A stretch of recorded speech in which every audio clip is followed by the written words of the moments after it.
రాష్ట్ర ప్రభుత్వం అమలు చేస్తున్న మహాలక్ష్మి ఉచిత బస్సు పథకానికి పరిమితులు విధిస్తే బాగుంటుందని బీజేపీ ఎమ్మెల్యే కాటిపల్లి వెంకటరమణారెడ్డి అన్నారు. బడ్జెట్ పద్ధతులపై చర్చలో భాగంగా మాట్లాడిన ఆయన ఉదయం 5 నుంచి 10 గంటల వరకు, సాయంత్రం 5 నుంచి రాత్రి 11 గంటల వరకు మాత్రమే ఉచిత బస్సు సర్వీస్ ఇవ్వాలని సూచించారు. పదవీ విరమణ చేసిన ఉద్యోగుల్ని కొనసాగించడం వల్ల మిగతా ఉద్యోగులకు పదోన్నతులు రాక అన్యాయానికి గురవుతున్నారని వెంకటరమణారెడ్డి వివరించారు.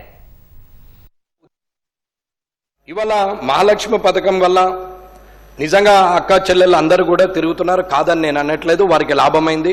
పొద్దున ఉదయం నుంచి రాత్రి వరకు అదే పనిగా ఫ్రీగా ఉండడం వల్ల కూడా మహిళలకే కాదు, అక్కడ ఉన్నటువంటి మిగతా ఉద్యోగులకు, మిగతా పురుషులకు అందరికి కూడా సమస్యలు పెరుగుతున్నాయి. అట్లని మహిళల్ని నేను తక్కువ అంచనా వేసి మాట్లాడతలేను. కానీ ఉదయము 5 నుంచి 10 వరకు, సాయంత్రము మళ్ళీ 5 నుంచి రాత్రి 10 వరకు 2 పర్యాయాలు వారికి ఫ్రీగా ఇవ్వడంలో తప్పు లేదు.